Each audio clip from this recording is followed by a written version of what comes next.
from significant. This is Crack It in an Hour. Hello, everybody, and welcome to another episode of Crack It in an Hour. I'm Simon. I'm Jessie. I'm Roman. And for those of you who listened before, you know what this is all about. But for those of you who don't, we have 1 hour, one problem to crack it, and it's once a week. Woohoo. Pretty straightforward. Okay, so I'm going to start the clock. Are we ready? So And ready. Simon's the host today. I'm the host. Jesse and I Good call. do not know what Don't the know subject of the anything about day is. it. Okay, here we go. I'm going to start the clock. All right, guys. Today we got a big problem to crack.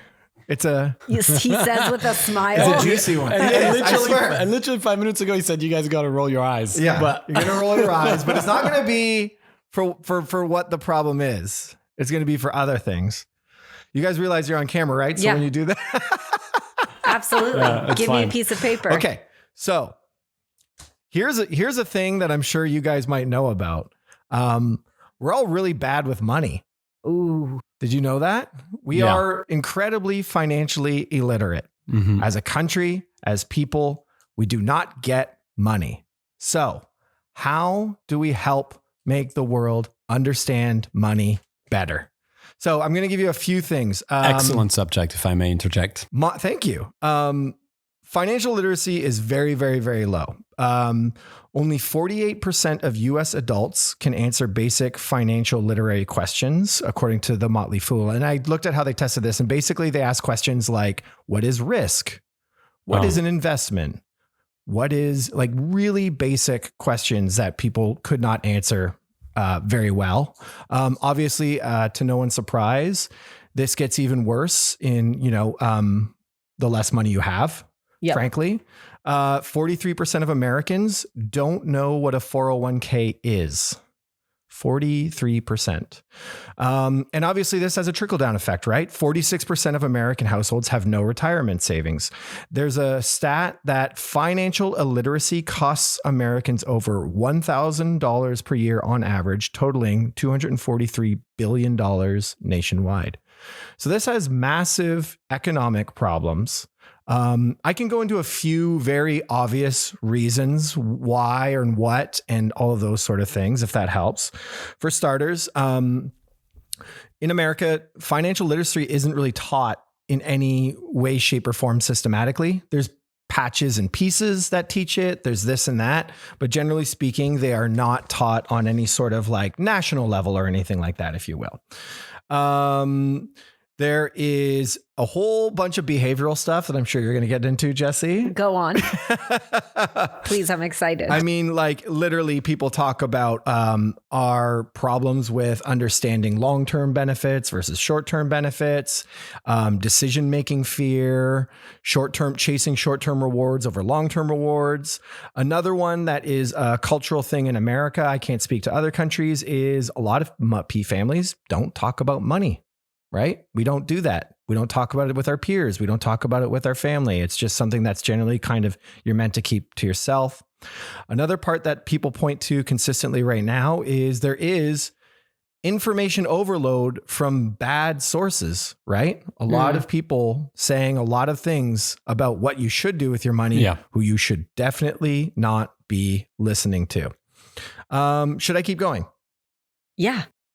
Your call. If you want to keep some for a little further down in the conversation, you can. If you want to keep going, keep going.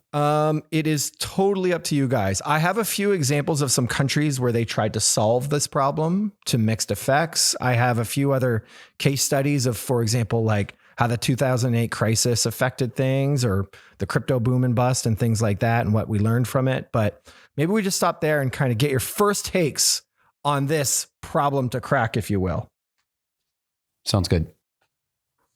I want to ask a clarifying question. Please. Are we, because you mentioned a couple other countries, we're talking about America. solving this problem. And then the other one I want to talk about Okay. too is I'd like to keep this about financial literacy because I don't want this to be about why is everything so expensive? Or you know what I mean? Like this could slide a million different ways. Totally. Yeah. And there's 100 different problems to solve with finances. It's an education subject. It's an education it's subject. Not an investment strategy. Exactly. It's Exactly. not totally. Yeah. that I'm makes going sense. to, all of my financial advice on this episode is totally valid.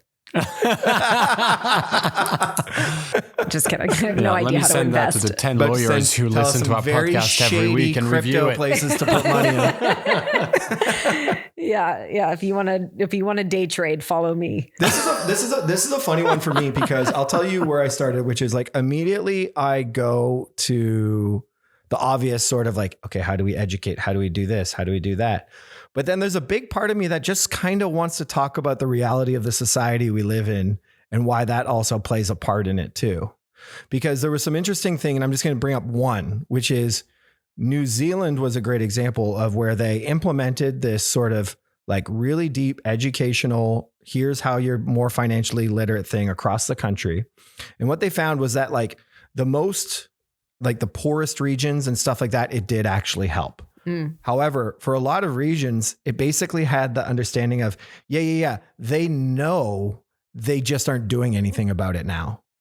Sorry. You're saying increasing financial literacy helped lower income areas, but then not a lot mid of and high the income. mid and high, they're, despite kind of like improvement in education around financial literacy and things like that, it didn't affect the spending habits the way they hoped. It didn't affect their saving habits the way they hoped. Why do you think that is? This is what I was kind of talking about, which is like, do we just really like buying stuff? Like spending it and don't care about... I don't know. Like people, it's fascinating to me, that piece of data. I'm like, well, or it means that when you're not at risk, you don't care as much. You don't care as much. It just Actually, means that because you're not at risk, right? Like spending an extra X is not going to change your life short term from your perspective. You said short term, long term. I think this is going to be a big conversation because it's a subject across like a variety of topics in society. But when you're lower income, like $1 is like a lot more important. Yeah. So that might be it. I think that's part of it. I'll give you a second reason though that I think is having a bigger and bigger effect over time, which is like in every conversation I have been a part of, in terms of exactly this question, like whether I've been working on a banking client, an investing client, like whatever it is, the conversation always, the phrase keeping up with the Joneses always comes up. Yes. And I think it's really interesting because the truth of it is when you hit the class you're talking about, you actually feel more and more pressure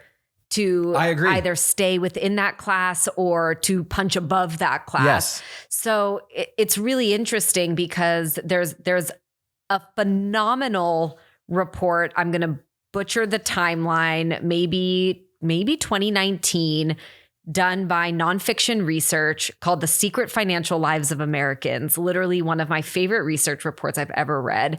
And one of the things they talk about is the huge gap between what they called like the hidden finances versus the finances you see on the outside, where you're taking vacation, what kind of house you live in, what kind of car you own. Those are signals of your financial, status. And those things paint a very different picture when you look below the surface. You have, you couldn't even handle a $400 emergency without going into debt. You have no savings. You have no 401k savings. You have no. So there, I think that like, yes, people aren't doing anything about it because maybe that what you said, Roman, the dollar doesn't mean as much when you feel secure. But I also think that people, it's sort of what you said, Simon, but it's a much deeper thing. It's not just that people like to spend. It's that we're spending in order to keep up and portray certain outward versions of our lives that don't represent our actual below the surface financial situation. This is insanely, I know we're focusing on the US, but I think we'll need to touch on nuances are going to be really interesting because this was one of my biggest shocks moving here like 15 years ago. Yeah. And when I moved here, I moved to Miami, which is like also like a place where people like to show up. I mean, so is LA, but anyway. And like I didn't know. So you just show up to whatever, a dinner party, and you see that guy or gal leave in like a convertible Porsche at 26. and you're like, oh, must be doing well. And then over time you realize just everybody's in fucking debt. Dude, I still have that thing. You're like people buy crazy expensive cars. Yeah. And just the credit card system in America is unique. It does not exist anywhere else that way. In what way? In the way that, so let me give you just a comparison, right? Obviously my comparison is going to be France because that's where I grew up. You don't have a credit card. You don't pay with your credit card everywhere. No, you don't have a credit card. What people call a credit card in France, the literal translation is a credit card, but it's actually here a debit card. Yeah.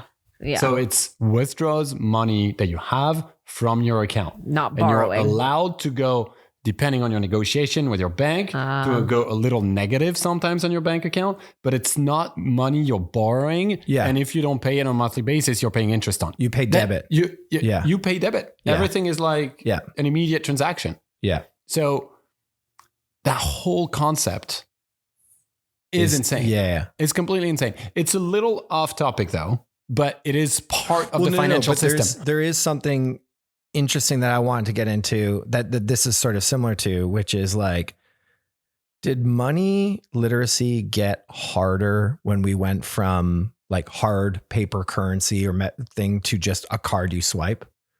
Because like sometimes I wonder that thing too, which is like, did it? I don't have it. I didn't want to research my own sort of like theories because I feel like that just sort of sullies the conversation. But I was curious. I'm like, I wonder when you have like, all right, like this is very old, but bear with me. But like I have $500 for the week. And when I run out of $500, I have no more money for the week. Are you a little more aware of what you're doing with your money? Are you a little more financially? Say spending got easier, but I don't know if literacy got any different. That would be my theory. I have a different theory. Okay. I agree. I agree with you, but I think it's deeper than that. So like, I think part of what happened, so if I track the like, you know, it was cash, it was whatever, then it became cards. Then there were multiple types of cards. Yeah. Then there were different types of accounts. Like, you know, it did get more fragmented, more complex. And then it got automated. Yes. And I actually think that automation is the downfall of financial literacy, because what happened is all of these brands, all of the brands that were, it's what always happens.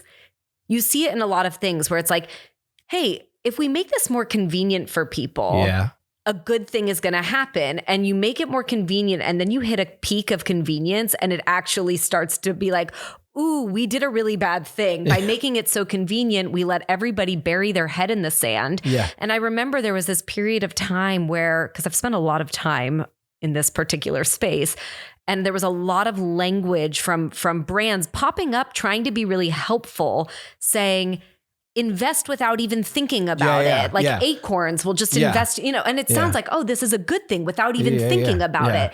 And then that had a cumulative effect over time where all of a sudden everyone's not thinking about it. So I think it's like, it didn't just get complex, but the system of convenience and automation enabled everybody to bury their heads. And we were already living in a time where I remember some really interesting, shocking research about how people would rather like go have some horrible medical procedure than check their bank account. And like people just don't check their bank account. Right. They're like, I'd rather just not know. Yeah. Just don't check it. They just don't check it. You talk about one half of a coin where I think there is a second half too, which is like, to your point, we got into this habit of building a world where it was like, just don't think about it. Well, the products themselves, I think, were getting more complicated too. Yeah. There was more to think about, and we were thinking less about it. Yeah. We said, like, literally tune out. Don't worry. And again, I can see how all these products got there. They thought that they were creating an antidote to the fact that people didn't know what to do. Mm-hmm. So they said, we'll take care of it for you. We've got it. Don't tune out. We'll make it happen. And then you're like, cool. And then the whole concept of money loses its meaning. Yeah. So like when you have that on top of the fact that, oh, what's the national debt these days? Yeah. A bajillion, trillion, cajillion dollars. Like it's like made up numbers at this point. So everyone's like, Money doesn't matter. I got these fun tokens. Yeah, I don't really know what it is. Run out of them. And you can there's so many things that came at both the category of money and the culture of money all at once that I think has just absolutely amplified this over time. Can I ask a deeper, stupid question? Yeah. Why do we want people to be more literate? I think because it's a draw on people, right? It is like, let's just pretend we're being altruistic for a second. It's a good thing for people to be more financially literate and more financially responsible. Agreed. Where I'm coming from is like, what's the benefit economically, or no, or also even what's actually the benefit for, you were talking about, okay, all those, that wave of like, you don't think about it, we're going to take care of it for you, which actually, you know, the idea, the insight, the whatever, the thought behind that is good. Yeah. It's like, I'm not talking about the execution. The thought is like, totally. It's like you talked about decision-making paralysis. I think that's a really big one in this decision-making fear. We're going to take care of it for you. Yeah. The culture that was intending to help us ended up. Is probably, it's just a sign that I think people are interested in that. Right. So meaning if you want to improve morale or happiness, do you need to improve financial literacy, or do you need to make sure people's money is being taken care of, which is a different thing? It is. And there's actually we've actually been talking about two things at the same time as well. And I didn't want to call this out, but I will now, which is there's a difference between knowing how money works and doing something with it correctly. Do you know what I mean? Like you can be financially literate and still make bad decisions with the eyes wide open about how finances work. And we've been kind of playing between the two. So if you're listening or if you're watching, give us the good graces of recognizing that, or just keep screaming into the podcast that we haven't been brought it up until now. But it is one of those things, right? Which is like, you could educate people, but then there's still going to be people who are like, oh man, there's this fake crypto coin that I'm going to invest way too much money in. You know what I mean? And like, people will do that. And then the president's going to do a rug pull. And then it's all those things. Yeah. I mean, I want to believe, Roman, what you said, that the latter thing is possible, that like I'm going to forget your exact words, but that we take better care of people's money. But I just don't believe it is. I don't believe that we will ever in a capitalistic society that we will ever, because I mean, there is, again, I'll not to be repetitive, but yes, it was good intention with all of these ideas to make things more convenient, more automated, but they still benefit from you not paying attention. Many. Yeah. So I think you have to, I don't know, I'm not going to pretend to know the correlation to happiness. But I do think that you have to put a little bit of the power back in the hands of the people. And that is also like, if you want to track another sort of shift in the financial conversation culturally, I mean, that was like that's sort of a lot of what was happening. Like we just went through the last 5, 6, 7 years of like the democratization of finance. That was the birth of all of these brands. Stash, Acorns, Robinhood, like, I mean, you name it, Elvest, like it was, let's democratize finance. Let's, F you Wall Street. See, I'm getting better at making this a family friendly podcast. I'm not. We were angry. And I think that people played off of culture's anger towards not getting the dreams they were promised. Yeah. But then it created a very risky behavior when it came to money. And to your point, Simon, I don't know that it actually taught anyone anything. Yeah. It just made people mad and it created a lot of risk. And now everyone's like, maybe that was a mistake. Maybe that wasn't the best move. Well, I mean, now too, we're kind of living, I think you've mentioned this on this pod, and I could be wrong if you haven't, but I think like, especially Gen Z, I'm trying to think, make sure that's the one. Yeah. I'm pretty sure Gen Z, they dabble with like a lot of like financial nihilism too, right? Which is just sort of like, screw it. this is all like not worth it anyways. So let's go crazy. I think yes, but also like research loves to say that about every young generation. And I always feel like I get on this and go Gen Z, and I hate that. No, but it's true. But it's out there. Like everyone's like, they don't. I mean, I remember one of my least favorite insights besides, we're more connected but never been more alone. Thank you. That's the new drinking game for this show. Yeah, that is the new drinking game. That comes up, you need to have a shot. One of my other least favorite ones is like millennials care more about purpose than money. Oh my God. And you're like, guys, yeah. Do you remember how like millennials graduated college during the 2008 financial crash? So like we weren't making a lot of money. Yeah. So we were like, oh yeah, do you know what we care about? Purpose. Like we had to come up with some other justification and reason for like what, it's not that they didn't care about it. It's that they couldn't get it. Any. Yeah. So like that was wild. So like, my point is both things can be true, but actually to bring it back to literacy, one of the things that is really interesting about Gen Z, and I wish I could remember the name of this, app, maybe it'll come to me later, but there are some, I think it's even created by a Gen Zer, creating an app for people to talk directly to their peers. You mentioned this before. Yeah. I'm going to forget the name of it. No, I'm not going to remember it either. But I think this is I think one of the biggest next waves in how because it's been very teacher, student, parent, child. Yeah. Like, and that's just, it's not expert good. Idiot. That's not the way to get people to learn something because it immediately always puts Not anymore. Yeah. So now we're going peer to peer, and it's actually really interesting the way it gives this audience anonymous freedom with their friends to be like, how much money do you actually have in your bank account? Or like, what did you do? You just got your first job. Like, how did you fill out that paperwork about your taxes? Yeah. It's really, really interesting. Would you say you're good with money? I would say that my version of being good with money is being pretty afraid. I'm very risk averse with my money.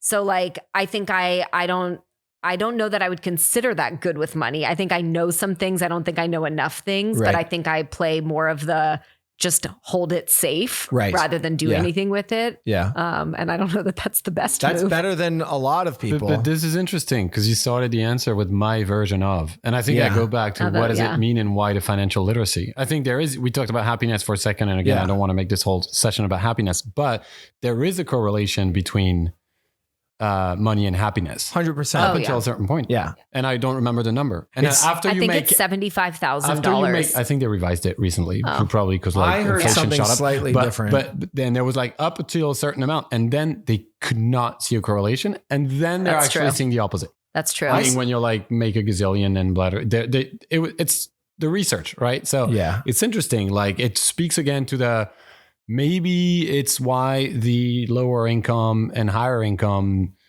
is such a big gap. Back to the first conversation we had. Like, it's like when lower income making more and understanding it is actually going to improve your level of happiness. Higher income, it won't. And then maybe without, like, your subconscious decision is more money, more problems. It's tough. It's tough. I don't know. Okay, so how do we fix it? What are we going to do? First of all, do we need people to care first that they want to actually fix it? That's what I'm trying to get to. Yeah, because I think that's what you're saying, right? I think people think they care, but they probably don't. I don't think most people care. I think but they probably don't. Like, well, I think they care about the outcomes. Sorry, please. I apologize, Jesse. Go ahead. No, I just think that it's a really hard thing.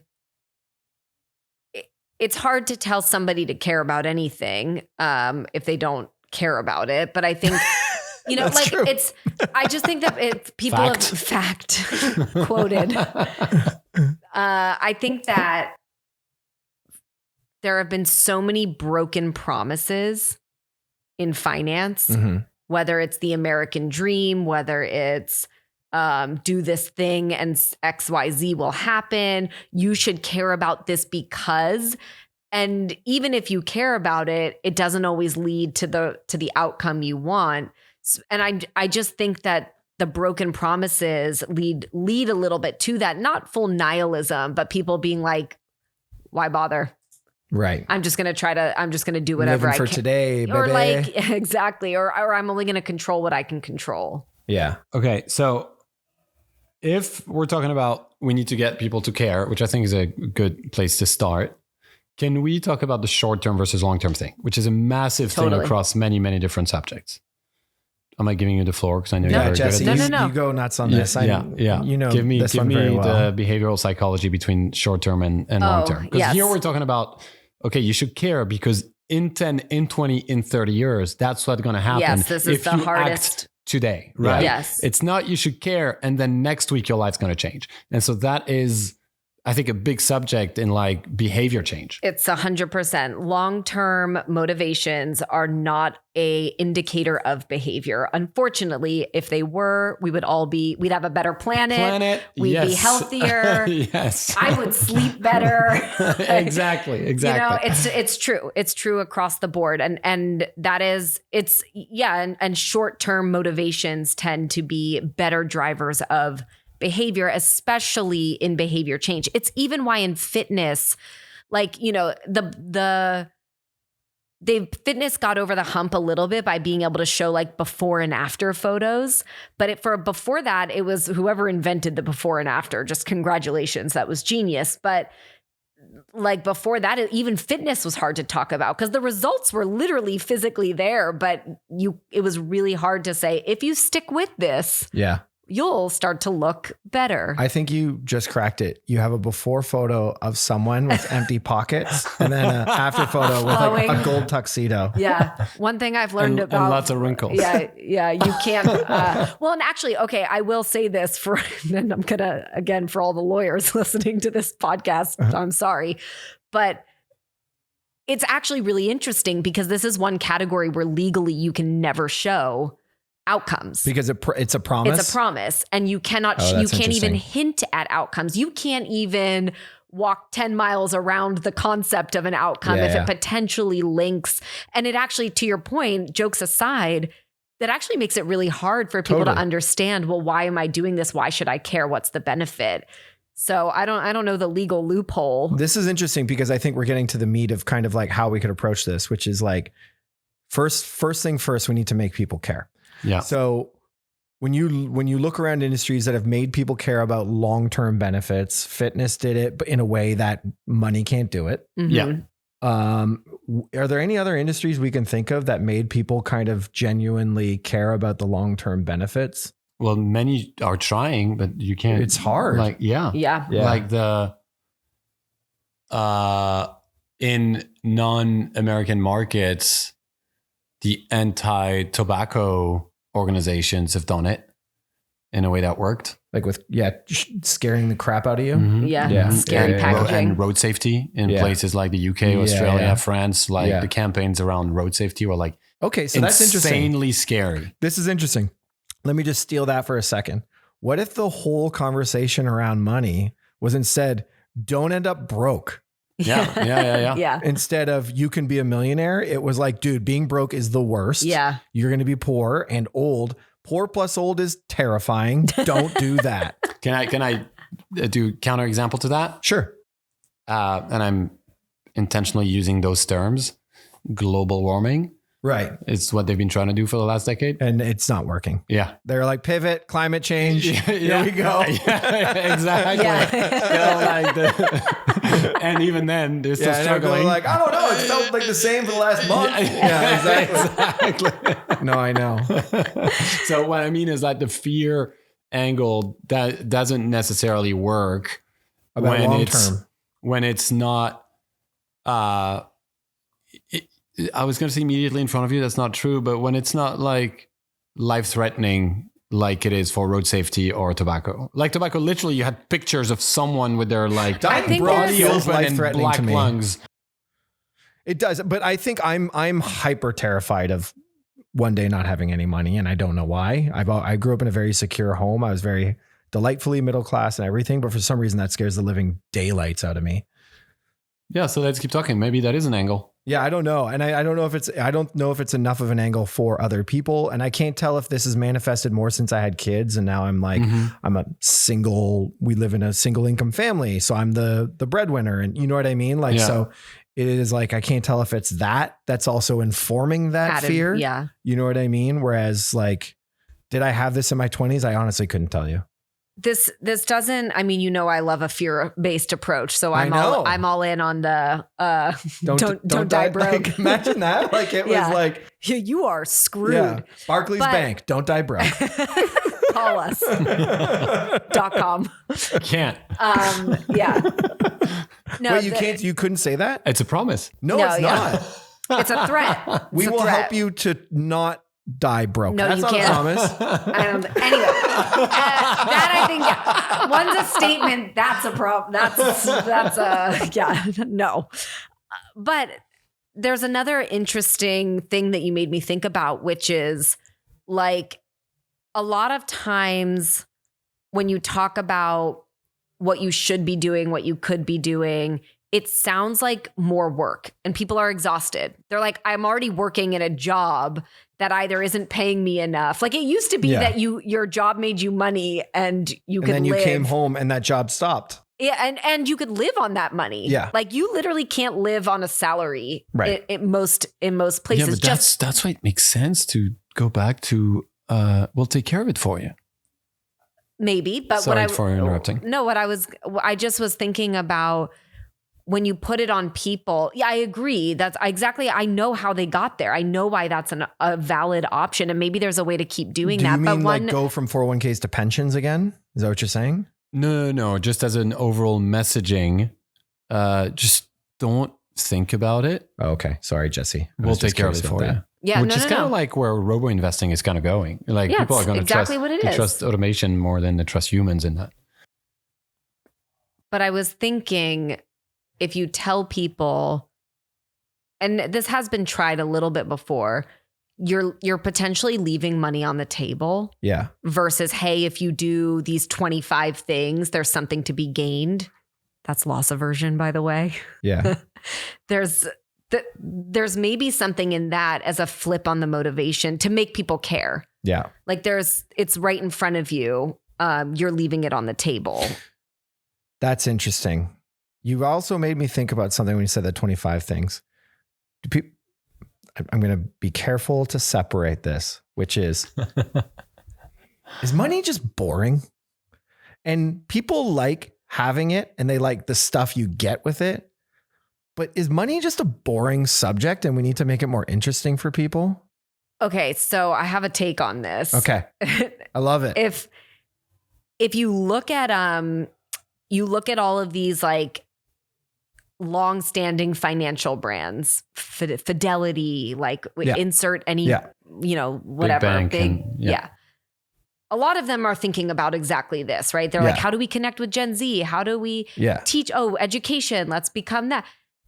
And they talk finance. Mm-hmm. But if you look at culture talks money. Yeah. And talks money in everything. Like that's a good way of putting it. Sneaker culture is a money conversation. Yeah. Fashion culture is a money conversation. Yeah. I mean, even when people started literally at the height of like streetwear, sneaker culture, StockX, that was literally the stock market. Is literally an exchange for exactly. It is a market. It is a literal market. Yeah. And because I thought about this once before, I'm like, no one, I actually thought about that insight you said at the beginning, like no one talks about money. And I remember thinking, oh yeah, money's taboo and blah, blah, blah. Yeah. And then I start forget looking at the category, look at culture. I'm like, everyone's talking about money, but there's a difference between financial conversations and money talk. And I think we just have to talk more money to make it more interesting and more relatable. Are you talking pure choice of words, or you're talking like you're speaking about the subjects? Both. I think the examples. So unpack that for me on the subjects. I love where you're going. But. I mean, like exactly what you said about StockX. Instead of teaching people to invest by trying to put together like, a simple thing glossary. Called a bond. Yeah. And then, I've seen a lot of brands be like, let's make a glossary for people and we'll break down hard concepts, but make them simple. And you're like, yeah, okay. Or when I have to I remember reading like financial definitions where then I had to look up the definitions of words that they were using to define the word I was trying. I was like, I've lost the plot. I don't know. Yeah. I don't even know where I am anymore on the internet. But if you're like, hey, memes are basically stock market. You can track like the popularity of a meme. The rise and fall of. Yes. The economics of popularity. Yes. Yeah. Like if you want to, you're very smart, and that's a smart person thing to say. It is like you are a naturally curious, smart person who's like, I see all of this, but like, how do you make it? Yeah, but I think here's my entry point for most. I think what I'm suggesting is you use people's interests. Yeah. Okay. To okay, explain, that makes more sense. Yeah. Because I've heard a lot of, I've done like focus groups with people on this topic, and I've heard people say like, well, I don't really, I don't like finance, or I'm just not a financial person. Right. And I'm like, which is crazy. Oh, are you into literally any topic here? Oh, you're curious about the future of electric vehicles. Oh yeah, I'm really big on that. I read about that all the time. I'm like, that's a financial conversation. Yeah. You just don't know that every conversation is a financial conversation. Yeah. And so if you use people's interests and stop trying to teach them, and again, I do love the peer-to-peer version of this. I think that is an important component. I wonder if that starts to, that's how you make people care. I'm not saying it's the only way to teach them, but I wonder if it's how you make people care. You attach it to things that are both tangible and people care. It's borrowed interest. It's a borrowed interest play, right? Yeah. Which is like, we're going to show you this super important thing through the lens of something you actually care about. I think that's really smart. Okay. So make people care. First bit. Maybe we've started to figure out a way to do it, which is come in through something that people actually genuinely find interesting and start the conversation there. And then the other one that I think you're starting to get to too is probably that next step, which is like the conversation needs to shift from let me tell you a thing or two that you don't understand to just it being a bigger part of the conversation between people.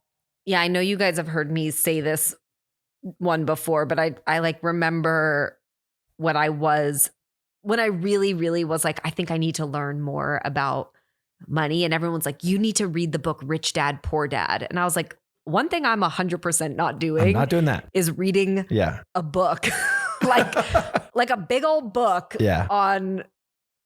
I wasn't going to do it. I'm like, this is not how I want to consume information. And now, I mean, there are so many podcast things trying to help people have better money conversations. And I actually think there are probably more resources out there than we realize, but I think that people aren't aware of them, and it's just fragmenting across all of the media landscapes.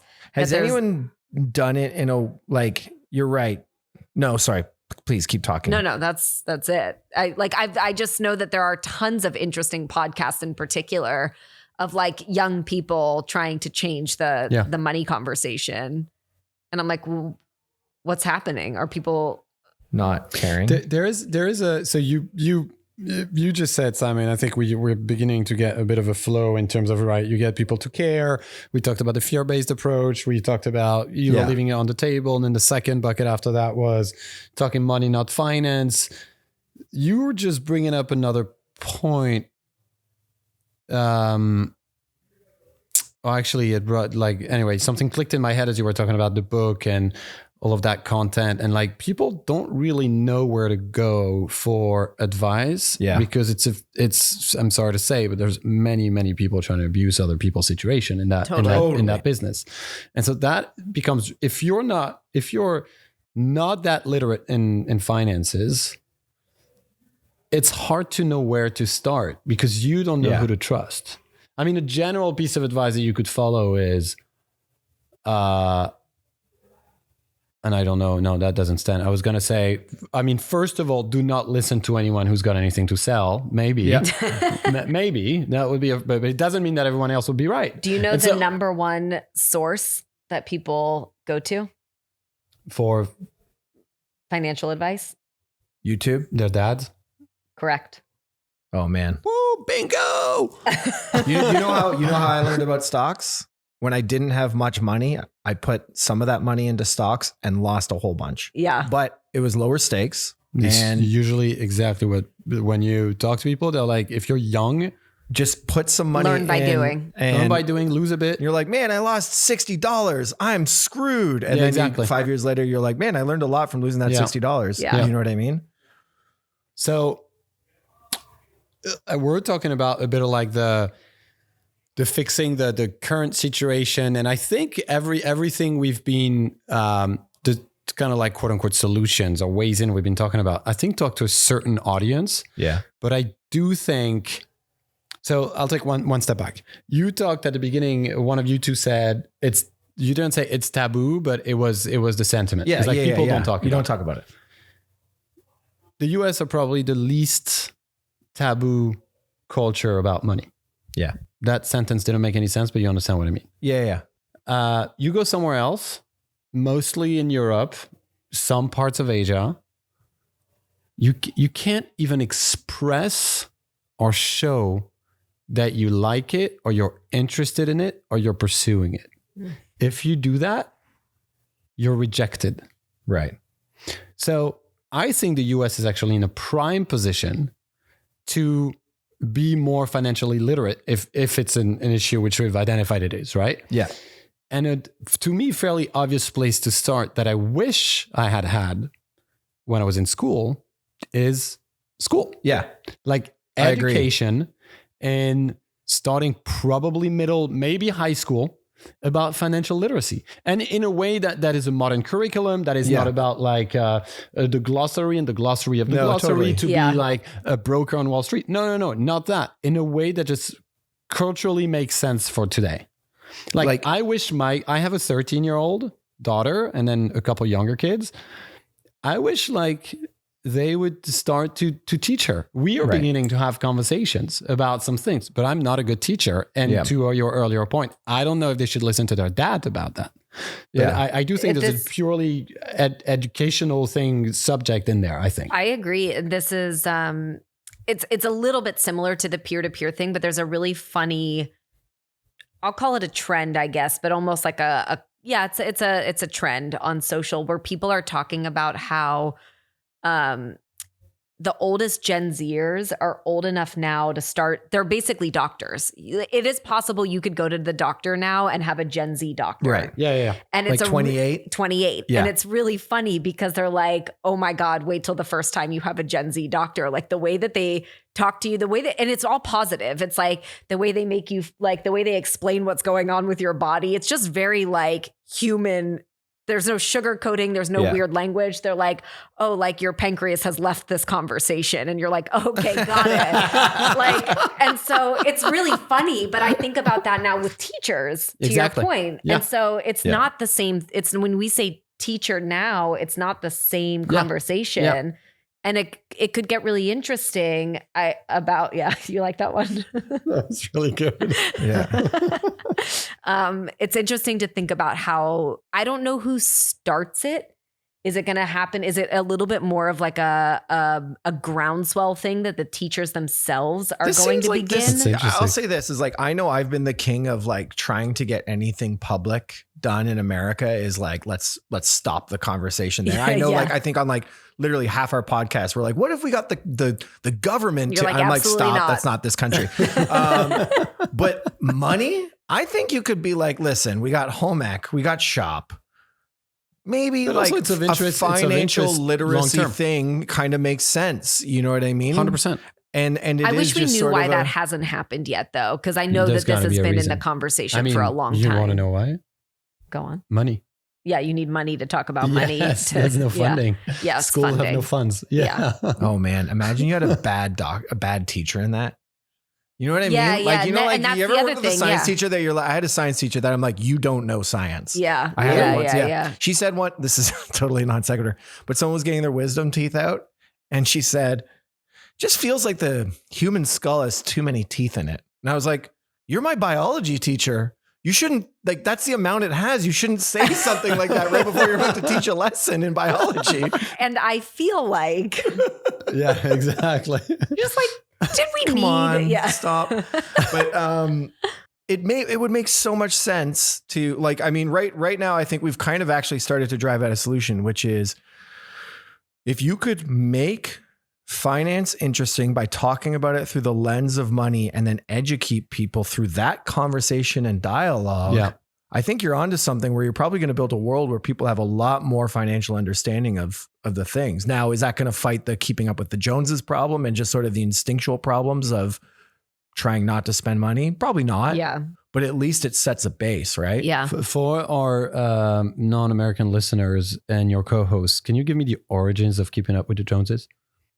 Oh, the actual origin, I actually don't remember. I think it was a movie. I don't know if the movie was actually inspired by some other, like if an actual family called the Joneses, but it's essentially the concept of like the one family that you're trying to keep up with in terms of, well, they redid their kitchen, so we need to redo our kitchen. They got a new car, so we need to get a new car. But the origins of the cultural expectations of your neighborhood, if you will. I got the meaning, but I was curious about I know there was a movie for sure. Yeah, but so that's probably it. Yeah. The impact of entertainment on American culture. Oh man, totally. Okay, wait, but actually. Yeah. A movie? Are we going to talk about Netflix again? I'm just saying the impact of entertainment on American culture. Yeah.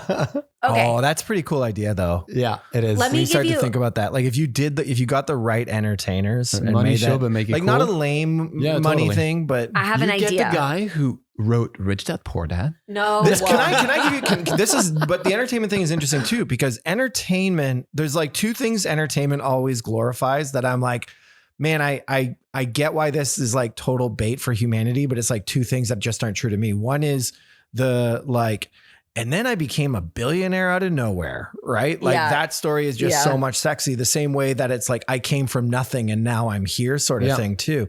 Like it's like, it's hard to be like, Netflix, we got a great idea. We're going to pitch a story about an interesting guy who's very fiscally responsible and slowly over time compound interest really makes him happy. Exactly. Okay. But go ahead.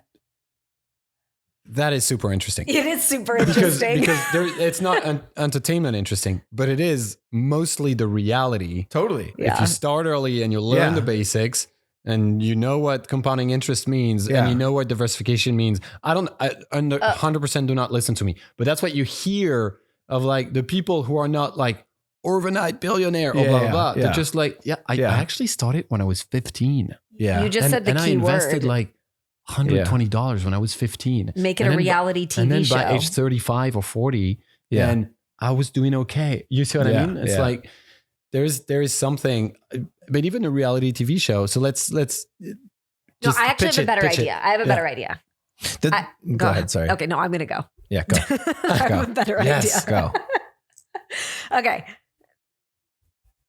There are basically, I'm going to say 3 things that comedians talk about: sex, death, money.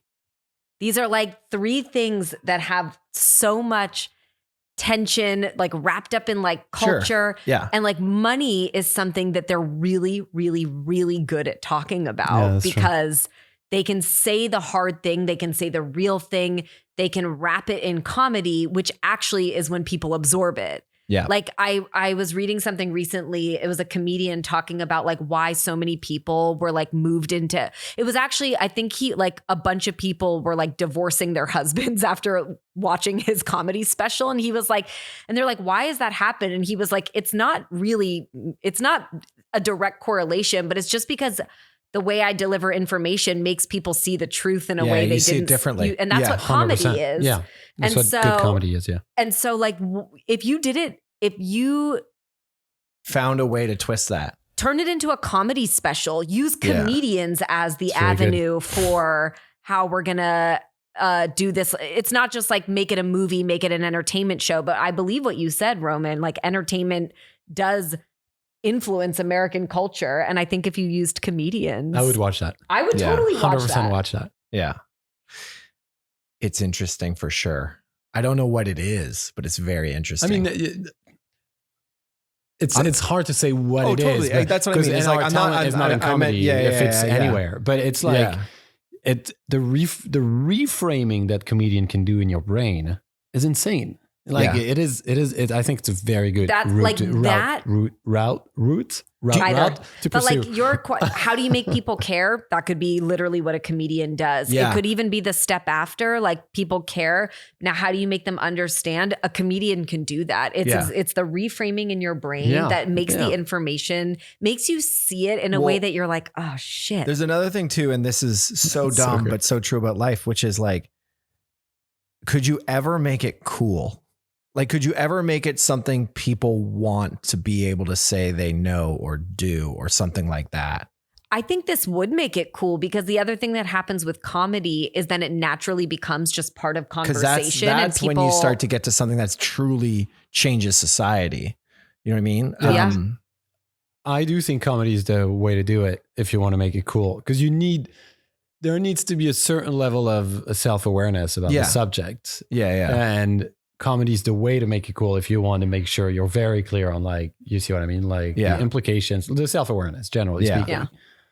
Because I think there has been times, I wouldn't say fiscal literacy, financial literacy, but there has been in times where I think certain trends were tied to less commercialism, less reckless spending, less things like that.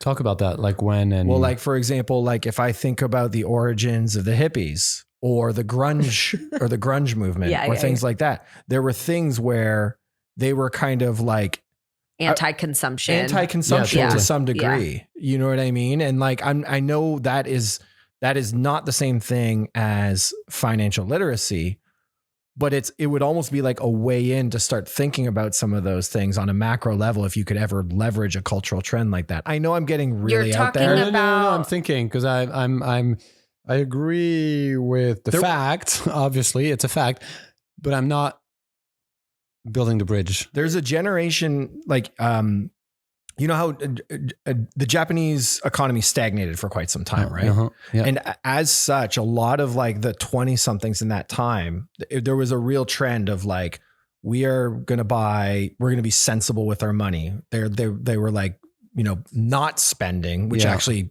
was part of the problem, frankly, but it became a cultural trend of kind of avoiding spending if you can, sort of thing.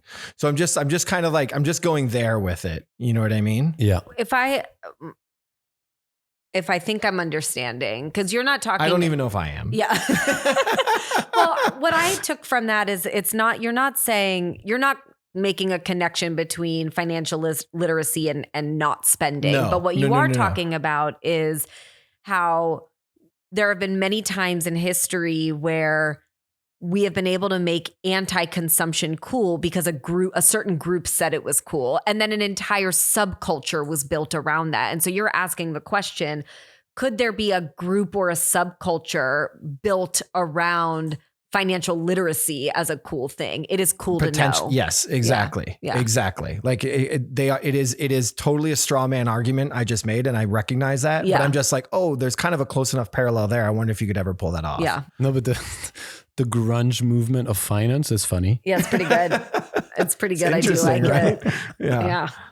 I don't know. I do like that. There's so many places to go with this one too. And I think the reason my mind came to that one is because like everything is so connected with this, right? Like it is one part financial understanding. It is cultural pressure on like sort of an expectation of spending. It is also sort of like this weird sort of like broken telephone of the information you're getting. Like there's like, they all work together. You know what I mean? I have another component I can throw into the mix if I don't know where we are on time. No, go for it. We have 6 minutes left. Okay, great. I'll just add this piece because this is kind of going back to the one problem where you're legally not allowed to do like before and after type stuff. But the one loophole-ish, I would say to that. And I'm not saying that this is the most interesting legal loophole. Like, here we go.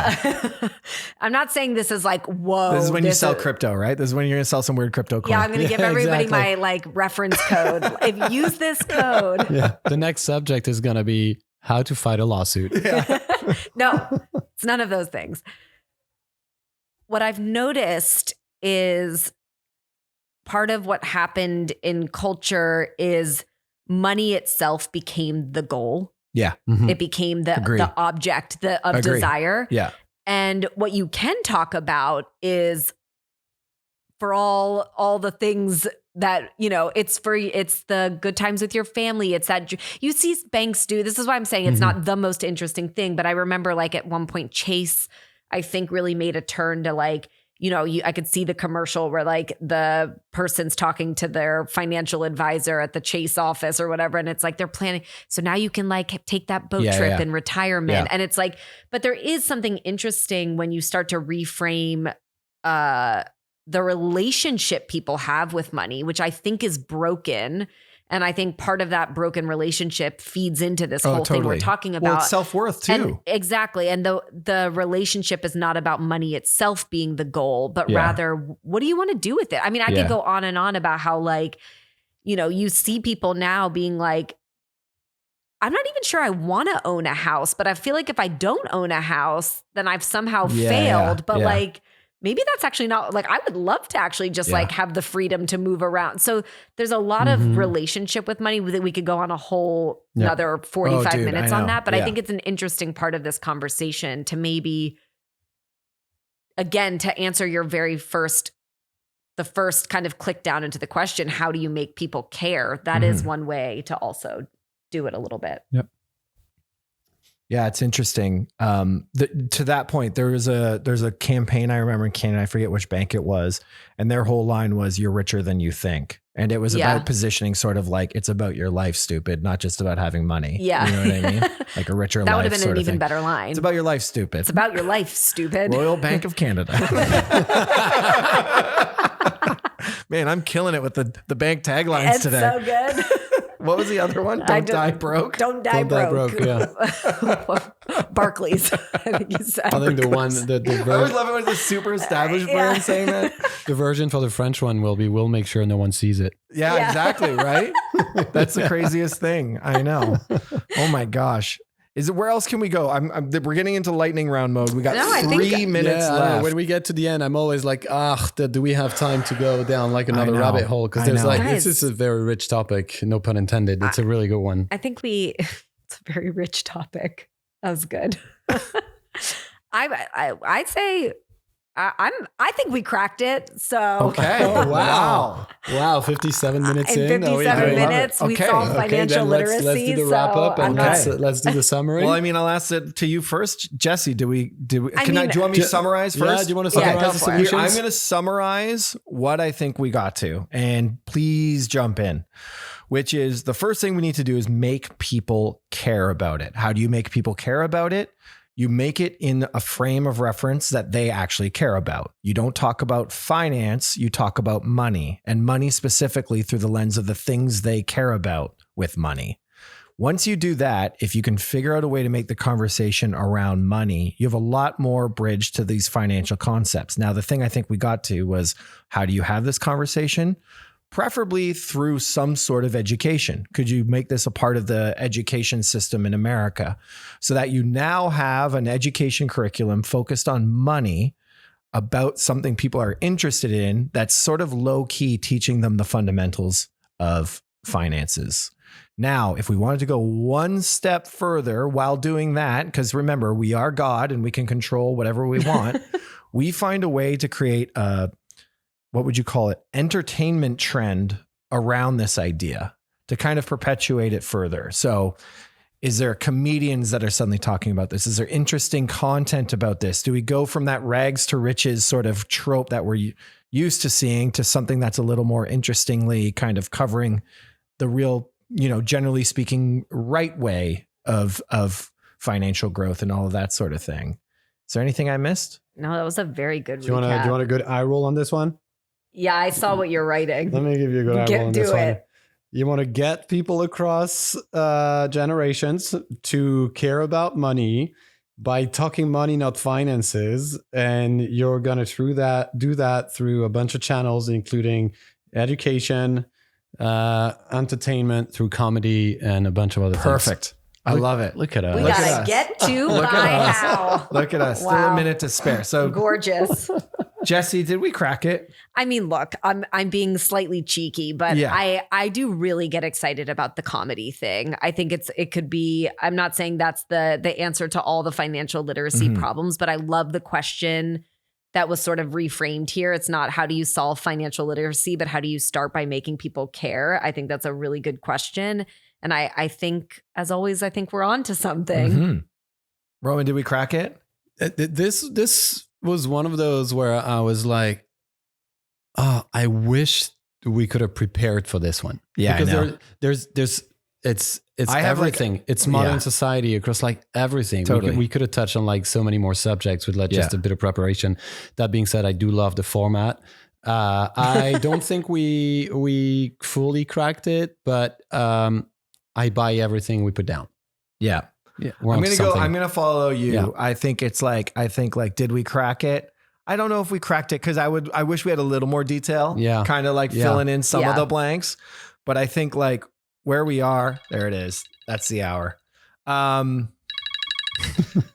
But I think where we are is really interesting. Yeah. And I think there is something there. And I think there's like probably a million bankers screaming at the podcast right now. Going like you, and non-bankers. We might have to start doing like episode 2.0 of some of these. We got to start doing some follow-ups. Like, here's why you guys were idiots. Here's why this is so off. We would love to hear from anyone who's got anything to say about this. But I'm going to go with that. I'm going to say we didn't crack it, but like, we put a dent in it. How about that? Yeah, okay. I'm aligned with the dent. Anything else to say before we wrap it up? No, that's awesome. Keep sending the support and the suggestion on the email and the Instagrams and the interwebs. And this has been fun. Awesome. Thank you so much for listening or watching. And we'll see you or you'll hear us on the next episode of Crack It in an Hour. See ya. Later. Bye. Thank you for listening to another episode of Crack It in an Hour. If you like the show, please don't forget to rate, review, and subscribe wherever you listen.